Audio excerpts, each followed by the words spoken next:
So Deadpool Wolverine kind of continues to impress me, honestly, because I felt like the first teaser was kind of a perfect teaser in terms of it didn't really give a whole lot away at all. It introduced you to a couple of the new characters, kind of established where Wade is at in his life, and then very, very, very briefly gave you what the hook of the film is, tiny bit of Wolverine at the very end. It was a really good and well-crafted and well-edited teaser without really throwing anything at you. And I felt like the second trailer, or I guess the first major trailer, which normally is where they start to kind of spoil everything, was actually really, really, really good in its restraint. Because I loved how restrained the first one was. It would have been so easy to just throw Wolverine at you straight away and give you everything. Now, despite the fact that the second trailer is pretty much completely filled with Wolverine, I feel like the movie is still being really, really, really restrained in what it's giving you. Because based off of like leaks and rumors, I've been trying really hard to avoid a lot of this, but I know that there's a lot of things that they're hiding for this film that were not in this trailer, and I think it's really exciting that they're really trying to play this up. Reminds me of No Way Home, where it's like everybody knew the three Spider-Man were in No Way Home, but the trailers didn't really play that up until the very last second. But I still feel like these trailers are just really well crafted because, yes, so Wolverine focused, but it just kind of gave us a little more hints at what the story is without actually really telling us what the story is. This was a much more serious trailer, which really surprised me. The first trailer, it wasn't filled with jokes, but it was very goofy. It kind of gave you that Deadpool feel. It kind of gave you the real Deadpools in the MCU sort of feel. This one felt different. Yes, there were certain jokes in it, but for the most part, I felt like they really played up how serious Ryan Reynolds' Wade was in this. Like, in comparison to a really dark Wolverine, which I guess Logan is always kind of dark, but a version of the character that seems like he's a lot more shaken and serious than we might expect him to be, and I feel like they surprisingly aren't using Wade Wilson as sort of the comedic foil as much as we thought they might. It kind of feels like they're actually going to use him as somewhat of a serious character alongside that, and I don't know about you, but that really, really, really excites me. Like, yes, sure, Deadpool's funny, he's a funny character, but I don't know, I kind of like the idea of a film that, while it has a lot of its Deadpool jokes, still manages to have this really, really, really serious stakes of the world feel to it when it needs to. And that's kind of what that trailer gave me, which somehow just made me more excited than I already was. I've already said in like my last Deadpool trailer video that I feel like Deadpool is exactly what the MCU needs right now in terms of bringing back fans and bringing back people who might not have been watching recently. And I feel like this trailer is just giving us more of that, giving us more of a reason why Marvel has something really special up their sleeve, and why this is the only MCU film coming out this year makes perfect sense, because this looks like it's going to be fantastic. Now, it's not the Logan we know, as they've established in this film, which, I mean, makes sense. It would have been really hard to kind of make it work with this being our Logan, but with most of the X-Men films, this version of Logan doesn't really gel with that. Now, the brief shot we looked at that I'm assuming is the world that this Wolverine comes from, looked a little bit similar to Days of Future Past, so maybe he comes from a universe where something similar, where the Sentinels sort of took over and maybe they didn't get to go back in time and save it. Could be really interesting to see what happened there. Just the aesthetic, like the grey everything, really reminded me of the beginning scenes of Days of Future Past, which I'll be okay with that. Days of Future Past is the best X-Men film in my opinion. If you're going to draw from any of them, that is definitely where you should be drawing from. We finally got to see Emma Corrin properly in this trailer. She was in one shot of the first teaser, and it was just from the back, so you can't really tell completely who it is, but she's heavily rumored to play Cassandra Nova, who is more or less Xavier's twin sister, so that's really, really, really cool and hype.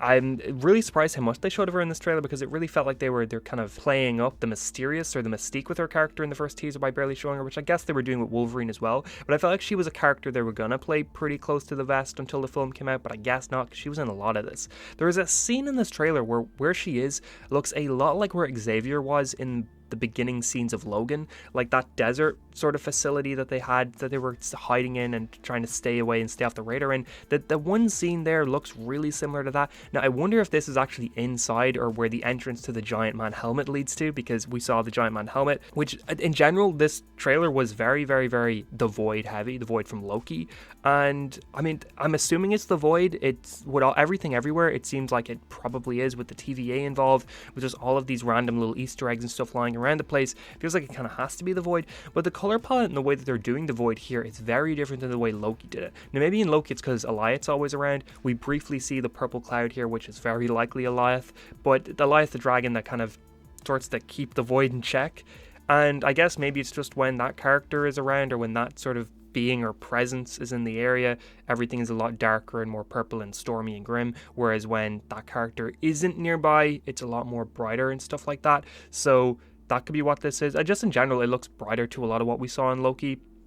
So maybe it isn't the Void, but I'm going to assume it is. It kind of feels like it has to be. The thing behind Logan and Wade here could be a helicarrier. There was a helicarrier in the Void and Loki. But again, this could just be a generic sort of, battleship or something like that. Another quick Easter egg is here where it says Liefeld's Just Feet, which is a reference to Rob Liefeld, who's one of the creators of Deadpool, one of the creators of Cable. And I guess this is a reference to how his drawings can sometimes be a little bit weird, a little bit, yeah, let's leave it at that.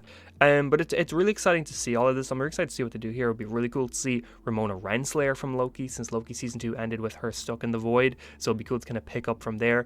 In general, I am wondering if we're going to see any connections to Loki in this in terms of characters, because obviously Matthew MacFayden's Paradox is going to be the Mobius of this film, very much taking over and being the introduction to the TVA. I'm not expecting really to see Mobius. I'm not expecting to see kind of a lot of characters from Loki, but I'd really like to see if we could see any of that, if they could go anywhere with that, because I feel like if you're doing the TVA, you're using the same sets, you're using the Void, you probably should dig into Loki a little bit, considering how fantastic that show is.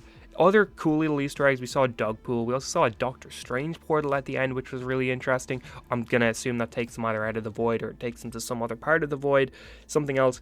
In general, though, this trailer was really, really, really cool. Now, that's cocaine scene at the end with Blind Al. That was actually a scene that they showed at CinemaCon last week, because they released a giant description of the 9-minute scene they showed from CinemaCon, and it seems like that 9-minute scene was pretty much the beginning of the film. And one thing that was described was the whole Feige said that's one thing that's a no-no with the cocaine. That joke was in there. I mean, a lot of Twitter didn't like that description at all. They thought that felt a little bit rough. But I mean, like, that's kind of the same with any heavily comedic film. You describe it, it's never going to be as good or feel as good as when you're watching it. I think descriptions in general also always kind of let the film down. They never really get across what the film is. Like, there were leaks for Avengers Endgame before it came out describing exactly how the film went, and everybody was like, this sounds terrible, this is not going to work. And then Endgame came out, and for the most part, people loved it. So I think descriptions never really get across what the film is. Now, one thing I was surprised at is that there was a cameo with a certain Avenger that I'm not going to spoil in the scene they showed at CinemaCon. People were actually surprised they showed the scene at CinemaCon because it's kind of a big spoiler, but they didn't show it at all in this trailer. And I was kind of expecting, okay, well, if they show that cameo at CinemaCon, knowing that it's going to get out and that everyone's going to describe it, then they're probably going to have that cameo in the trailer to get people hyped. But no, it was not here at all, which kind of really surprises me, because I mean, now everybody sort of knows that. Marvel and Feige would have had to have known people were going to spoil that straight away, so that's surprising, but hey, whatever. I don't think it's a big sort of appearance. I think it's just kind of a blink and you'll miss it sort of cameo, but still would have been cool to see in the trailer, I guess. But yeah, in general, really happy with how well crafted this trailer was. I feel like a lot of the stuff we saw were just extensions of scenes we saw in the first teaser. Like, we saw a few more brief flashes of Wade's family and friends. We saw more of the fight with Wade and Logan, which is the one scene we've known about since forever. Just more sort of the forest stuff, more of the Void stuff, brief more shots of the TVA. Kind of just a lot of extensions on things we already knew were in the film. Like, I don't feel like we got overly much of anything that was new, other than I guess the bar scene at the beginning, some of the dialogue between Logan and Wade, a lot of the Emma Corrin stuff. So that's really exciting. I'm really happy with how they're going with this movie so far. I'm assuming we're going to get one more big trailer before the film comes out. I'm hoping that doesn't go with the normal Marvel trend, which is the third trailer, or I guess the second major trailer. They do kind of tend to get a bit spoilery. I mean, they've gotten better at that over time, but I know sometimes they bring out their second big trailer and it's just filled with spoilers. You can basically line out the whole film from it. So we'll see. But it's also, I'd love to be able to avoid these trailers, but it's so hard to. When Marvel releases a new trailer, it's everywhere. So it's going to end up getting watched. But yeah, how did you feel about the new Deadpool and Wolverine trailer? Did you like it? How are you feeling about the movie? Are you excited for it? Did this trailer make you more hyped? Did it make you less hyped? And remember to subscribe if you're not already. Always making Marvel, DC kind of videos. Remember to like and share it to someone you think might like it. And have an amazing day.